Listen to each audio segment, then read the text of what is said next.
Mapagpalang umaga ng linggo sa ating lahat. Muli ay Happy New Year. Happy New Year pa sa ating lahat. Isang linggo na kagad ang nakalipas sa ating 2025. At ilang araw na lang Pasko na. So, buksan po natin ang ating mga Biblia sa Psalm 37, 23 to 24. At basahin po natin ito para po sa ating scripture reading. Magsitayo po tayo muli, pakiusap natin upang makapagbigay tayo ng galang sa salita ng Panginoon. Ito po ang sinasabi sa English Standard Version. The steps of a man are established by the Lord when he delights in his way. Though he fall, he shall not be cast headlong, for the Lord upholds his hand. Manalangin tayo. Lord God, to you we entrust this message na aming mapapakinggan, for we believe that the Holy Spirit is at work in the midst of us. Binubuksan po namin ang aming puso't isipan at tinatanggap ang iyong mensahe, anuman iyon na iyong i-deliver sa amin. For we know that in the abundance of your love, O Lord God, you want us to hear your message for us this morning. In the mighty name of our Lord Jesus Christ, this is our prayer. Amen. Please be seated. Ano po ang pinakamalaking pagkakamali sa buhay ang iyong nagawa? At gaano ka naapektuhan niyon? Maaalala pa po ba natin kung mayroon man yung biggest mistakes na iyong nagawa na ang tindi at very affected ka ng consequence na iyon? Alam niyo po, may mga pagkakamali tayong nagawa na hindi naman ganoon ka-significant ang epekto sa atin. Kumbaga, minor lang ang consequence niyon. Ngunit, may mga pagkakamali naman na kahit matagal nang nangyari o nagawa, ramdam pa rin ang tindi ng consequence niyon. Naniniwala po ba tayo dito? Example, meron po akong kakilala na nalulong po siya sa bisyo noong kabataan niya. Dahil doon, lasinggero at chain smoker. So dahil doon, nagkaroon siya ng problema sa reproductive system niya. So nahirapan silang magkaanak o nahirapan siyang magkaanak nung siya ay magkaasawa na. As per the doctor, mahina raw ang production ng sperm cell niya na most probably ay dahil nga sa naging bisyo niya. So, bagamat noong kabataan pa niya ang pagkakamali na nagawa na yan na iyon, ang epekto naman ay abot until sa pag-asawa niya at pagkakaroon ng anak. Then, gayon din naman, may mga maling desisyon tayo na matindi ang resulta ng pagkakamali na iyon. Hindi man long-term ang effect, pero fatal naman. Halimbawa din, mayroon din na akong kakilala, kabataan, at nalulong po siya sa online gambling. Familiar po tayo sa online gambling? Yung bingo, yung online sabong, something like that. So, I and Pastora tried to counsel her about quitting yung gambling. Actually, nagbigay pa kami ng certain amount para matulungan siya dahil problemado siya. So, pero she could not quit gambling, yung online gambling. So, nangyari, nabaon siya sa utang, kaya nag-desire na magtrabaho sa abroad para makabayad.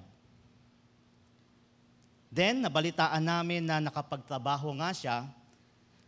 Ngunit, napunta siya sa abroad at nakapagtrabaho doon. Ngunit, matapos ang ilang panahon, inuwi siya dito sa Pilipinas na mayroon ng mental problem. So most probably, nasiraan po siya ng bait, and most probably because of depression dahil biglaan at nag-iisa lang siya doon sa abroad, wala siyang kakilala.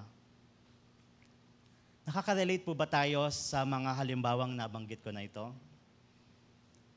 May alam ba kayo ng mga sitwasyon na kagaya ng ating nabanggit?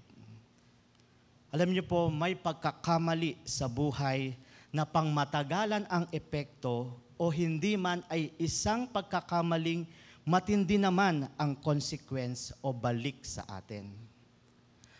So mga kapatid, sapagkat hindi natin nasisigurado kung gaano kalaki o katindi ang consequence ng isang nagawang pagkakamali o patuloy na ginagawa, kahit iniisip natin simple lang naman iyon o maliit lang na bagay iyon, mahalaga po na malaman natin kung paano ba tayo makakapamuhay ng isang buhay na bagamat mayroon mang failure, posibilidad na pagkakamaling magagawa o sinful mistakes, hindi po tayo tuluyang mailulugmok niyon. We may stumble, but we will not totally fall. And that will be the focus of our sermon for today. Exciting, hindi po ba? This is very helpful and beneficial for everybody, even sa ating mga anak o sa pamilya, upang matulungan natin sila na walang pagkakamali na magbabagsak sa atin ng matindi. So may the Word of God teach us today the characteristics of a life that does not completely fall, though it may stumble. Ano ba ang mga katangian ng isang buhay na hindi tuluyang na ilulugmok ng pagkakamali? So sama-sama po nating pagmunihan o pagmuni-munihan ang sinasabi sa Psalm 37:23-24 na binasa lang natin kanina. So tatlo po ito, unahin na natin. Ang isang katangian ng buhay na hindi tuluyang naibabagsak ng pagkakamali ay it is being directed by God. A life that is being directed by God. Ganito po ang sinasabi sa verse 23 ng ating text. The steps of a man are established by the Lord when he delights in his way. So pansinin po natin dito ang praise o mga salitang steps of a man. Ito po ay tumutukoy sa course of life o pamumuhay ng isang tao, yung kanyang paglakad sa kanyang buhay, pag-usad sa kanyang buhay. At ang sabi din po sa talata na ito ay ang Diyos mismo ang siyang nag-e-establish ng paglakad na iyon para hindi po siya mabubuwal. And that is by directing it. Kinuha po iyon ang kinuha ng NLT version yung konsepto na iyon. Ang sabi doon sa version na iyon, the Lord directs the steps of the godly. Ibig po sabihin, God is the one who gives the right direction sa kung paano ang tamang pamumuhay ng isang tao. Pwede po tayong mag-iisip na paano ko ba mabibigyan ng magandang direction ang buhay ko. So pupunta po tayo sa bookstore at titingin tayo doon, ganito, ganyan.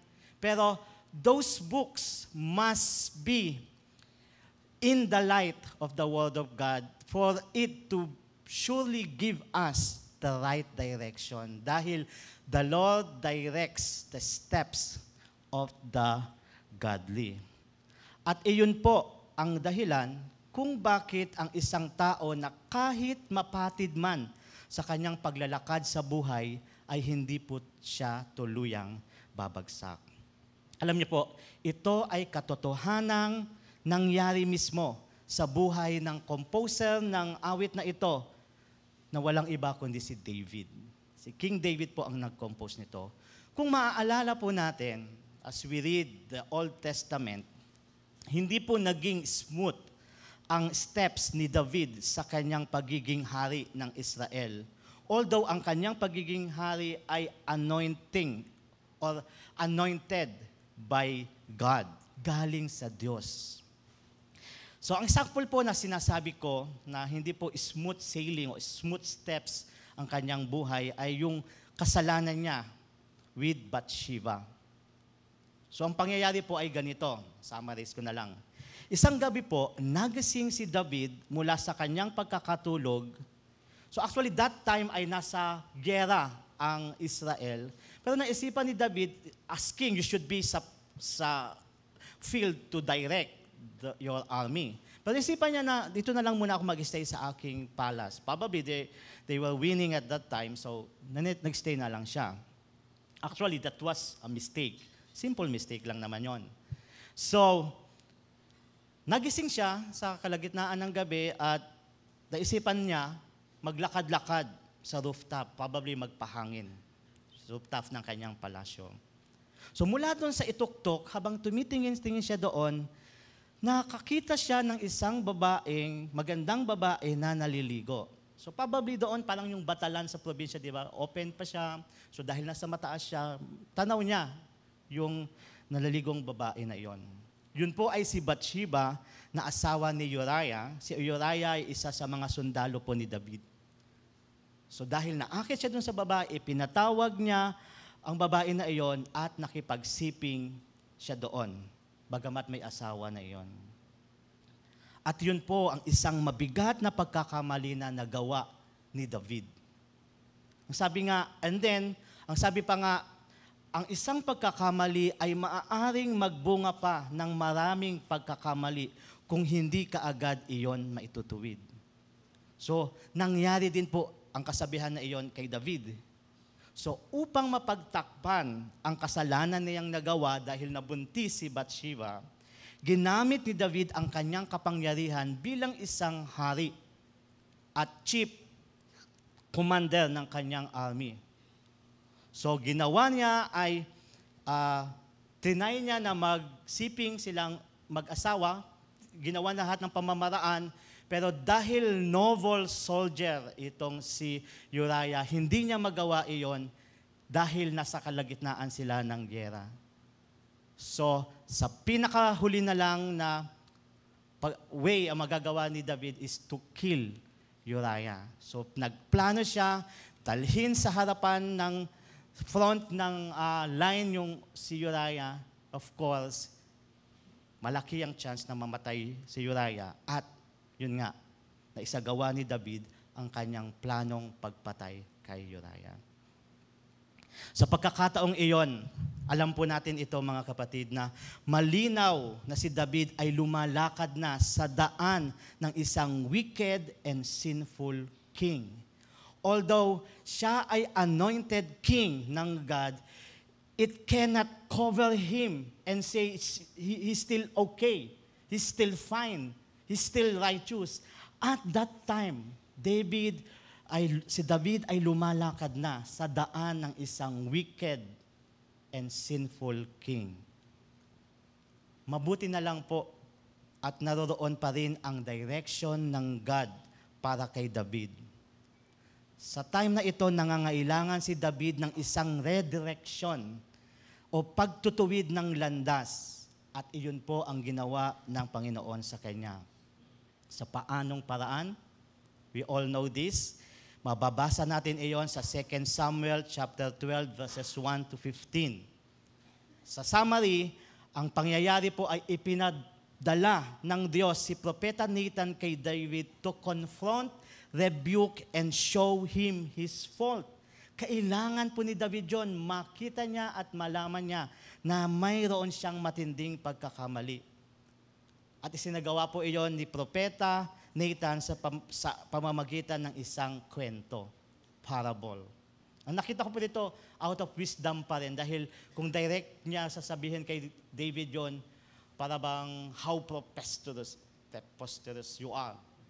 Parang magagalit sa kanya si David. But this time, si David ang tinanong niya, anong masasabi mo dito sa tao na gumawa na iyon ng di maganda sa isang mahirap? So ang kwento po na iyon, ang naging daan upang ma-realize ni David ang mabigat na pagkakamaling kanyang nagawa. Kung kayo po ang makakaranas ng ganoong pangyayari, kapatid, na magpapadala sa iyo ang Diyos ng isang tao o pangyayari that will make you realize the mistake that you have done. Paano ka po magre-respond doon? Magagalit ka ba sa tao na iyon at sasabihan na, judgmental mo naman? Kahit ka ganyan. O magpapakumbaba at aaminin ang pagkakamali? Well, David responded in a positive way sa confrontation na ginawa ng Diyos sa kanya through Prophet Nathan. Nagpapakita po iyon na bagamat si David ay nagkamali, nananatili pa rin siyang godly and believing person sapagkat he repented when it was made known to him his sinful mistakes. Agad-agad ay nagpakumbaba siya at inamin ang kanyang pagkakamali. In 2 Samuel 12:13, ang tugon nga niya, I have sinned against the Lord. Hindi na siya gumawa ng dahilan, hindi na siya nagpatumpik-tumpik pa at nag-try i-depensa ang sarili. Agad-agad sinabi niya, oh yes, I have sinned against the Lord. And then, after this statement, this event, o pangyayari sa buhay ni David, nag-compose pa siya ng isang song of repentance. Ganito po ang mga unang linya ng kinumpos niya na awit na iyon. Yun po ay yung Psalm 51. At ito po yung sinabi niya doon. So out of his heart, repenting heart, ako'y kaawaan o mahal kong Diyos, sang-ayon sa iyong kagandahang loob. Mga kasalanan ko'y iyong pawiin, ayon din sa iyong pag-ibig sa akin. Linisin mo sana ang aking karumihan at patawarin mo ang aking kasalanan. Mga pagkakasala ko'y kinikilala, di ko malilimutan, laging alaala. Sa iyo lang ako nagkasalang tunay at ang ginawa ko'y di mo kinalugdan. Kaya may katwiran ka na ako'y hatulan, marapat na ako'y iyong parusahan. Kitang-kita po sa awit na ito ni David ang kanyang pagpapakumbaba at pag-amin sa kanyang pagkakamaling nagawa. So sa atin po ba mga kapatid, nakahanda ba tayong makinig sa pagtutuwid ng Panginoon? Handa ba tayong magpakumbaba at isuko sa Kanya ang mga bagay na nagiging stumbling block natin sa ating matuwid na pamumuhay at matapat na pagsunod sa Panginoong Hesus? Remember mga kapatid, that every time you choose your family or your job or studies or a loved one over God, o mas higit pa sa Panginoon, nagiging katitisuran mo na iyon. If God is not yet your top and ultimate priority, like David, you may stumble at one time o one point sa iyong buhay. Babagsak at babagsak ka niyan. Ibabagsak at ibabagsak ka ng pagkakamaling iyan. However, again, like David, we need the direction from Him before those priorities stumble us and make us utterly fall. At yun po yung nanaisin natin. Bagamat nakagawa po ng matinding pagkakamali si David sa buhay niya, hindi naman po siya tuluyang bumagsak sapagkat nakinig po siya sa pagtutuwid ng Panginoon. Again, ang sinabi pa rin po niya dito sa Psalm 51 in verses 10 to 11, Create in me a clean heart, O God, and renew a right spirit within me. Cast me not away from your presence, and take not your Holy Spirit from me. Restore to me the joy of your salvation, and uphold me with a willing spirit. Malinaw po sa mga pananalitang ito ni David ang kanyang kahandaan na maituwid ang kanyang landas. Dahil alam niya na nadumihan ang kanyang puso, ang kanyang nais ay hindi maidepensahan ng kanyang puso kung hindi malinis iyon at ma-renew yung right spirit sa kanya upang hindi na siya mai-stumble at magkakamali. So brethren, let God establish your steps and direct your course of life. Gaya po ng ipinapayo ng Kawikaan 3:5-6. Ang sabi po doon, kay Yahweh ka magtiwala, buong puso at lubusan, at huwag kang mananangan sa sariling karunungan. Sa lahat ng iyong gawain siya nga'y alalahanin, upang ika'y patnubayan sa iyong mga tahakin. Amen? The direction of the Lord will be with us as we continue to entrust wholeheartedly our life sa Panginoon. At ito po ang katangian ng isang buhay na hindi tuluyang na ilulugmok bagamat mayroong pagbagsak. It is a life that is being directed by God. Isa pamuhay po natin ito. Pangalawa po, another characteristic ng life that does not completely fall down is a life that is pleasing in God's sight. A life that is pleasing in God's sight. Again, makita pa rin po natin ito sa verse 23. The steps of a man are established by the Lord when he delights in his way. Ang bigyan naman po nating pansin dito sa verse na ito, yung salitang when. O sa Tagalog, di po ba ito ay yung kapag? Kapag. Ibig sabihin po, ang paglakad ng isang tao ay pinatatatag ng Diyos kapag siya ay nalulugod sa Kanya. At ibig din sabihin niyon, ang pagiging matatag ng isang matuwid na pamumuhay ng isang tao ay nakasalalay din kung ang buhay na iyon ay kalugod-lugod sa paningin ng Diyos. Hindi po masisigurado ng isang tao na magiging maayos ang takbo ng kanyang pamumuhay at pagsunod kay Jesus kapag may mga lakarin o gawain naman siyang hindi katanggap-tanggap sa Diyos.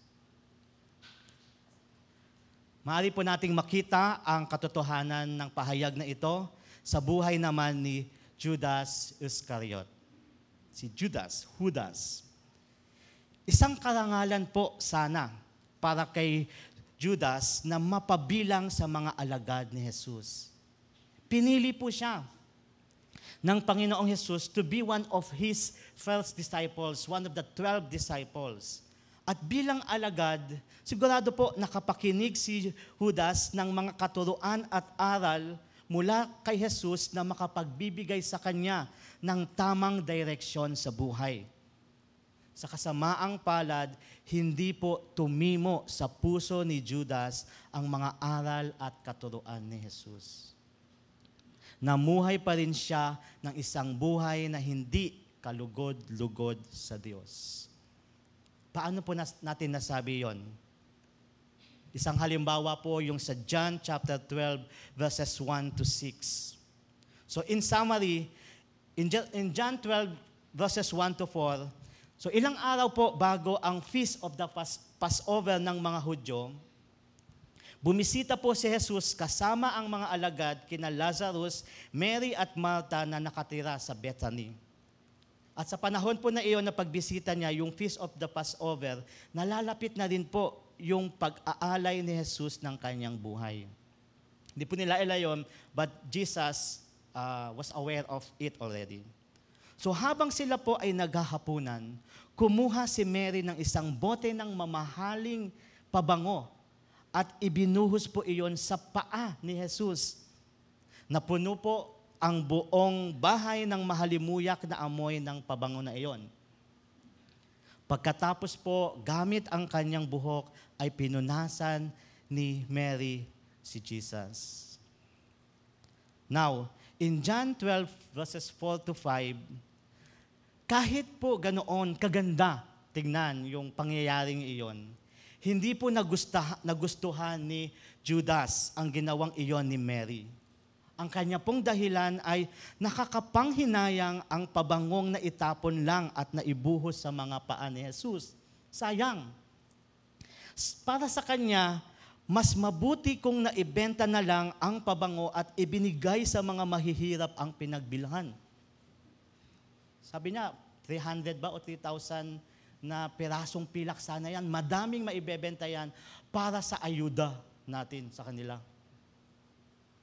Kung isipin po, di ba, that was a novel idea.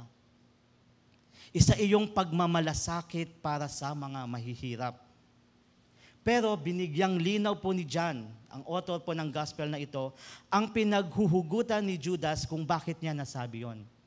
Ang sabi po sa verse 6, sinabi iyon ni Judas, hindi dahil sa siya'y may malasakit sa mga dukha, kundi dahil sa siya'y magnanakaw. Siya ang tagapagdala ng kanilang salapi at madalas niyang kinukupitan ito. Sa pangyayaring ito, makikita natin na Judas' heart is not right with God. Hindi tama ang nilalaman ng puso ni Judas at hindi iyon nakalulugod sa Diyos. He is a thief and a lover of money. Malamang po ay hindi napakinggan man niya ang mga teachings ni Jesus about handling money bago ang pangyayaring ito, ngunit hindi naman niya pinakinggang mabuti iyon. He held it, pero hindi niya po iyon, he did not listen. Ang tinutukoy ko po ay yung isang teachings ni Jesus sa Matthew 6:24. Ganito po ang turo niya, walang aliping makakapaglingkod sa dalawang Panginoon sapagkat papupuutan niya ang isa at iibigin ang ikalawa. Paglilingkuran ng tapat ang isa at hahamakin ang ikalawa. Hindi ninyo maaaring paglingkuran ng pareho ang Diyos at ang kayamanan. Obviously, ang puso at isipan ni Judas ay hindi naglalaman ng mga katuroan ni Jesus na gaya nito. Ang kalooban niya ay puno ng kasakiman at pagpapahalaga sa temporary lang na mga bagay gaya ng pananalapi.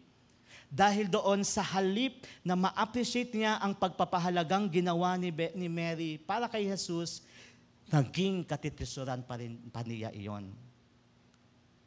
Kung sana ay nung marinig ni Judas ito at nagmuni-muni siya, nag-reflect siya sa sinasabi ni Jesus na ito, baka tumimo pa ito at tumulong sa kanya upang at least man lang meron siyang power to fight against temptation about money.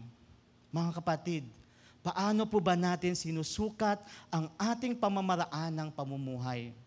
Ano ba ang ating pinagbabatayan upang ating malaman kung ang ginagawa ba natin ay nakalulugod pa o hindi na sa paningin ng Diyos? Mahalaga po na alam natin kung katanggap-tanggap pa sa Diyos ang ating paraan ng pamumuhay dahil ang babala sa Kawikaan ay ganito. Mayroon din pong warning sa Bible. Ang sabi po sa Kawikaan 14:12, may daang matuwid sa tingin ng tao, ngunit kamatayan ang dulo nito. Akala niya okay lang ang way of life niya. Dahil okay naman ako, wala naman masyadong problem dumarating, I can manage it naman. Pero hindi naman kalugod-lugod pala sa Panginoon yon. Ang sabi ng Kawikaan, at the end, that is a fatal direction. And hindi rin po nagkulang ng paalala ang Panginoong Jesus sa lahat ng mga nagsasabing Panginoon nila siya. Ang sabi niya sa Matthew 7:21, hindi lahat ng tumatawag sa akin, Panginoon, Panginoon, ay papasok sa kaharian ng langit, kundi ang mga taong sumusunod sa kalooban ng aking Ama na nasa langit. Kung nagmuni-muni lang po si Judas sa sinabi na ito ng Panginoong Jesus, baka na-realize pa niya, tinatawag kong rabbi o master si Jesus, but in my heart, is He really my rabbi, my master? So merong time pa si Judas na magmuni-muni dito bago dumating yung time na iyon na nagnanakaw o nagkukupit na siya ng pera nila. Yun nga po, I wonder kung si Judas ba ay na-rebuke at napaalalahanan ng salita na ito ni Jesus. Sa malamang po ay hindi dahil ipinagpatuloy pa rin niya ang kanyang gawaing hindi nakalulugod sa kanya. Actually, he was rebuked by Jesus doon sa verse 7, doon sa pangyayari na iyon with Mary. Pero nagpatuloy pa rin nga siya at yung sumunod naman na pagkakataon, muling nasilaw si Judas sa salapi ng kanyang ipagkanulo si Jesus matapos na tawaging rabay, Panginoon, Panginoon, kapalit ng 30 o 30 pirasong pilak. Tragically, sa pagkakataon na ito, hindi lang siya na-stumble, kundi tuluyang bumagsak at nalugmok sa pagkakasala.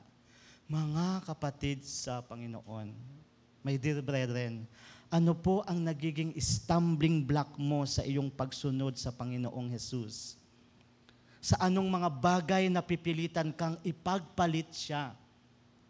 Kung hindi man po sa tatlong salaping pilak, baka sa ibang bagay naman na ipagkakanulo natin ang Panginoon.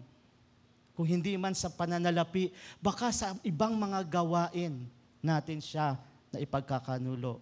Brethren, pinapaalalahanan po tayo ngayon ng salita ng Diyos na huwag nating hayaan na manatili ang mga stumbling block na iyon sa ating buhay sapagkat ilalayo niyon ang loob natin sa Diyos at pabibigatin ang ating mga puso sa malugod at masigasig na paglilingkod sa Kanya. I have already experienced it and hopefully hindi nyo na po maranasan. When I was a very active youth then, ang sabi ko, magpahinga naman muna nga ako dahil napaka-active ko. Hindi ako nag-attend ng simbahan for about 3 months. And after 3 months, I felt I was not a Christian. It's very difficult. Pupunta ako sa simbahan, there was singing. I cannot feel the beauty of the song. I cannot sing to God out of my heart. It seems that I was just pretending that I am enjoying the song, but deep inside my heart, I was not. I was not. Because I was so proud that I'm so active. Magpahinga muna nga ako. I thought I can handle it, but I could not. Hindi po nagkukulang ang ating Panginoon na pagpapaalala sa atin na umiwas sa mga bagay na makakatisod sa atin at bumalik sa isang pamumuhay na kalugod-lugod sa Kanyang Pangingin. Let us remember a life that is pleasing to God characterizes a life that does not completely fall down, though it may stumble. Panghuli po, a life that is fully dependent on God's grace. This is another characteristic of a life that does not completely fall down. In verse 24 naman po, basahin natin ang text natin. Though he fall, he shall not be cast headlong, for the Lord upholds his hand. In NIV, ang sabi naman po doon, though he may stumble, he will not fall down. For the Lord upholds His hand. Kitang-kita po natin sa verse na ito ang amazing grace ng Panginoon as we meditate on this text. Ayon po dito, kahit daw na ang isang tao ay bumagsak man dahil na rin sa kanyang pagkakamali, hindi pa rin siya tuluyang mailulugmok niyon at maaari pa rin siyang makabangon at makabawi. This is a good news. Now, bakit po siya makakabangon pa rin at makakabawi? For the Lord upholds His hand. What a wonderful assurance and promise this is, hindi po ba? Promise that the Lord upholds our hands. Ang isang halimbawa po na makikita natin ang katotohanan and in full action ang amazing grace ng God at ang kanyang upholding hand ay ang buhay po ni Simon Peter. Gaya po ni Judas, si Pedro ay isa rin sa mga napili ni Jesus upang kanyang maging alagad. Ngunit, hindi gaya ni Judas, bagamat siya ay nag-stumble, hindi naman siya completely nalugmok. Sa Biblia po, specifically sa 4 gospel books, mababasa po natin na siya ay isang passionate disciple of Jesus. Very passionate po siya. So, alam po natin, di ba, habang nagbabasa tayo ng 4 gospel books, he is very active and always eager to speak out his faith. Example, Confidently, sa isang pangangaral ni Jesus ay sinabi niya ito, "We have left everything to follow you. What then will there be for us?" O kaya, nang si Jesus ay nagtanong sa kanila, "Who do you think I am?" Sinagot ni Pedro iyon ng isang brave declaration, "You are the Christ, the Son of the living God." Also, sa isang pangyayari na nakita niyang naglalakad si Jesus sa tubig, ay may tapang na humiling siya, "Lord, if it's you, tell me to come to you on the water." At marami pa pong kagaya nito ang makikita natin kay Pedro. Surely, Peter embodies a kind of disciple who is passionate and eager. Gustong-gusto ng mga pastor na maging miyembro ang katulad nito. However, there is one problem about Peter. That was, minsan, hindi niya malalim na nauunawaan ang kanyang mga sinasabi. Salita lang siya out of his eagerness, magde-declare siya, pero later on, hindi naman niya iyon nagagawa. Kaya nga po, hindi ilang beses na siya ay nagkakamali at nare-rebuke pa nga ng Panginoong Jesus. Knowing the life story of Peter, ang pinakamatindi po sa kanyang mga pagkakamaling nagawa ay ng kanyang ilang beses na pinagkaila si Jesus bilang kanyang Panginoon nang iyon ay dakpin at usigin ng mga sundalong Romano. Ito na yung life, yung bang nakabingit na yung buhay mo. Ganun pa man, bago ang mabigat na pagkakamaling iyon, denial of the Lord Jesus Christ, ipinaranas na ni Jesus kay Pedro ang amazing grace of God. Makikita po natin iyon in Luke 22:31-32. Sa paborito kong verse ito, passage ito.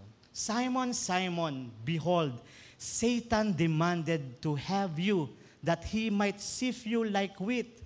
But I have prayed for you that your faith may not fail.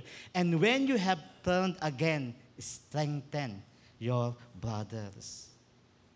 Nakita natin kung gaano kahanga-hanga ang sinabi ni Jesus na ito. Hindi po alam ni Pedro na mayroon na palang nangyayaring spiritual warfare si Jesus laban kay Satanas. Unaware po siya nito na mayroon nang naganap na labanan between Satan and Jesus. Satan was trying to prove to Jesus na parang ipa ang puso ni Pedro sa kanyang pagiging passionate and eager na disciple ni Jesus. Iyon ay parang ipa ng trigo na walang laman at pawang mabulaklak na pananalita lang. Alam po natin yung ipa, yun yung pinaglalaman ng bigas o ng trigo nga. Kapag yan po ay giniling ba tawag doon? Yung dumaan na sa gilingan, hihiwala yung laman at matitira yung ipa. Wala nang laman iyon. Para kay Satanas, ganoon si Peter sa kanyang pagiging passionate and eager na disciple. Kaya, Satan has demanded Jesus to put Peter into a trial. Na para bang sinabi niya kay Jesus, "Put Peter into a trial and you will see that he is nothing but an empty shell." Those statements, those hallelujahs, and those statements na sinasabi niya, those are coming from an empty heart, walang laman. And soon, Peter would be under trial. Sa ilang oras lang ay dadakpin na si Jesus at mangyayari na rin na ipagkakaila siya ni Pedro. Ganun pa man, na una nang ipinanalangin ni Jesus sa Panginoong Diyos si Pedro upang ang kanyang magiging pagbagsak ay hindi magiging fatal.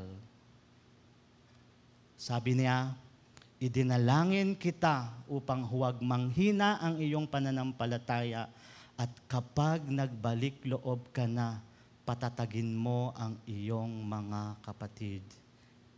And that is an amazing grace. Amen? You will fall down, but do not worry. You will deny me. You will humiliate me. But do not worry.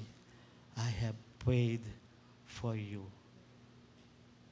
After you recovered, strengthen your brothers as well.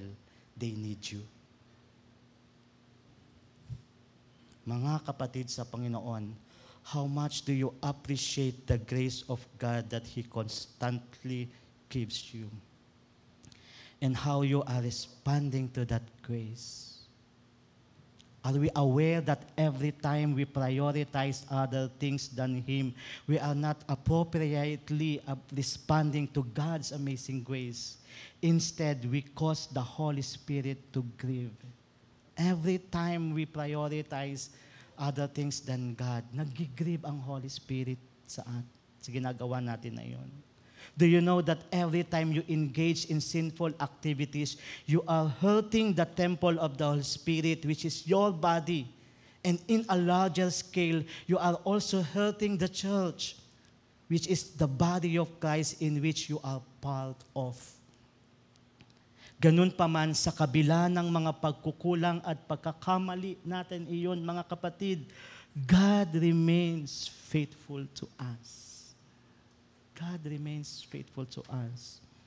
His steadfast love for His children never ceases. His mercies never come to an end.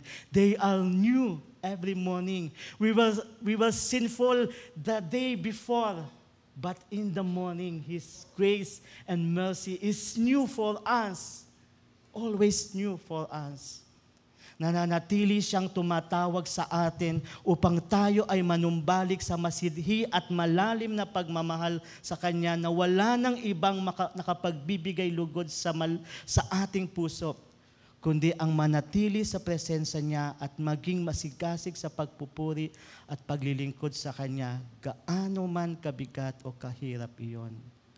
There are stumbling blocks, mga kapatid, na tinatakpan ang ating paningin at tinatanggal yung joy sa puso natin to be in the presence of God. Na-realize po iyan ni David, I think, nung kinumpos niya ang isang song, that it is better one day in your courts than 1,000 elsewhere. Okay lang, one day ako, the day after mamatay na ako, kesa nabubuhay ako ng maraming buhay, I am elsewhere. I am not in the court, in the temple of God, worshiping and giving thanks to Him. Better isang araw na lang akong maglalagi sa mundo. So let us remember, mga kapatid, a life that is fully dependent on God's grace is a life that will never ever fall down, though it may stumble, because it is God who upholds it. Amen? What an amazing grace of God we have. Diyan po nagtatapos ang mensahe ng Panginoon para sa atin sa oras na ito. Palagi lang po nating alalahanin na sa kabila ng ating mga pagkukulang at pagkakamali sa Diyos, patuloy pa rin niyang pinatatatag ang ating pananampalataya upang kung tayo man ay mabuwal at madapa sa ating pagsunod sa Panginoong Hesus, makakabangon pa rin tayo at makapagpapatuloy. Sino ang hindi mafo-fall in love deeply sa Panginoon dahil dito? Remember, the characteristics of a life that does not completely fall, though it may stumble, is a life that is being directed by God, a life that is pleasing in God's sight, and a life that is fully dependent on God's grace. You may stumble, but you will not fall, because the Lord will never, ever let you go. To God be the glory. May the Lord bless us all. Purihin po ang Panginoon.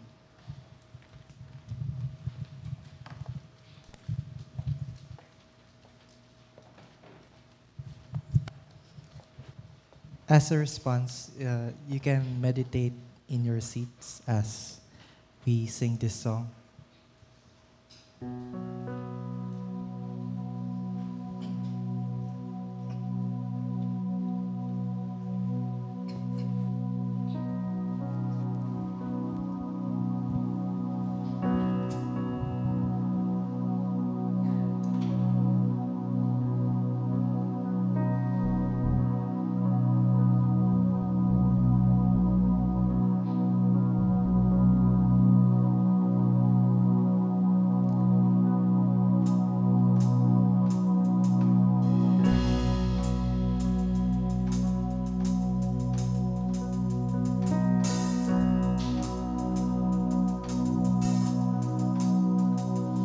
Even when I walk through the valley of the shadow of death, your perfect love is casting out fear. And even when I'm caught in the middle of the storms of this life, I won't turn back, I know you are near. And I will fear no evil, for my God is with me. And if my God is with me, whom then shall I fear? Whom then shall I fear? Oh no, you never let go through the calm and through the storm. Oh no, you never let go in every high and every low. Oh no, you never let go, Lord, you never let go of me.